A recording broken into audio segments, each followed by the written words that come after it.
Hey everybody, SkyMount here. Today I'm going to be reviewing another Transformers review, and it's going to be on the Transformers The Last Night Premiere Edition Deluxe Class Strafe, who is supposed to be Swoop, but is not called Strafe. That's something I forgot to mention in my review on the Age of Extinction Strafe right there. And speaking of the Age of Extinction Strafe, this Last Night Strafe right there is just a repaint of this one, and so yeah, just like with my Last Night Grimlock review, I'm not going to waste too much of you guys' time on it. The sculpt work is the same, so let's take a look at the head sculpts first. Head sculpts are both the same. They're just the Last Night one's a lot more accurate because it does have the blue, silver, and the red optics, whereas this one just had black and blue optics. You can see right here the designs of the wings are much differently. Just obviously the Last Night one's a lot more accurate, as I said before, with the blue on it. Just like on the Age of Extinction one, the tail right there is made out of soft rubber materials. You can see right there. Here's a comparison on the other sides of the two figures right there, as you can see right there. Just like with the Age of Extinction one, he does come with the same crossbow weapon right there. It is a friction missile, so you can push that right there and fires the missile. Here it is next to the original Age of Extinction one. I like this Last Night better. It's much more. It does have a little bit of silver right down the bottom right there, as you can see. You can still store it in pterodactyl mode the same way. There's that port right there.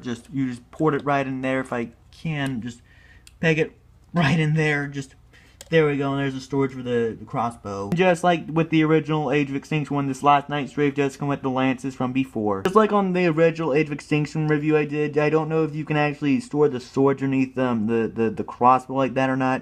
I'm not sure, but that's just something I noticed with this figure. Just like with other repaints of this mold, the swords still store underneath the wings the same exact way. You just put them right into that peg.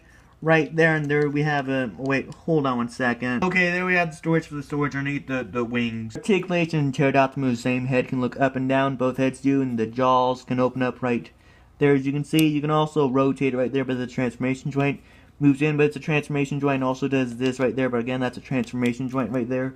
Legs move forward, back, they're the robot mode legs, rotation right there, they move outward. The claws can move right there.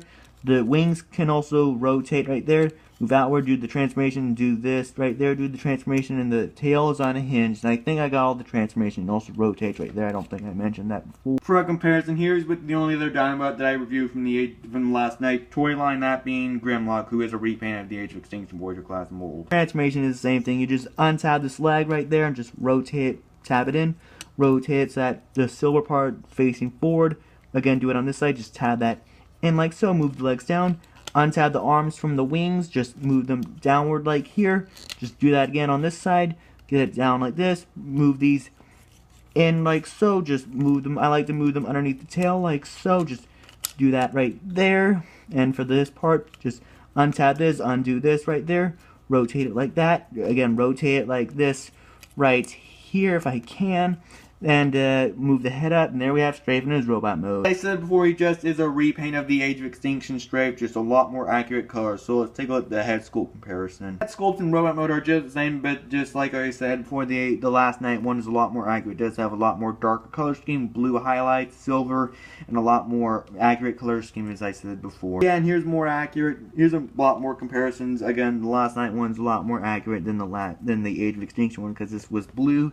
This one's a lot more film accurate because it's got more gray, black, and other stuff, as opposed to this one, which was just mostly blue coloring. Here's the backs of the two figures for a comparison again. He still holds the swords and the crossbow pretty nicely, and as I said before, he can still fire the missile from before.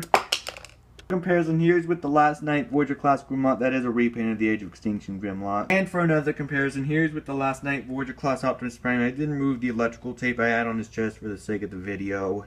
Articulation, heads audible, just looks side to side, looks up and down. You can also use the transformation joint right there. Some pivot, not really much. Arms move outward as much, they move back down, they move forward again, the wings attach right there. Bicep rotation. Gorilla arm joint unfortunately does have this right there, does that right there at the wrist. Does have waist rotation right there, that is good. Ball jointed legs, they move forward, back some due to this part right there. It does have swivel right there.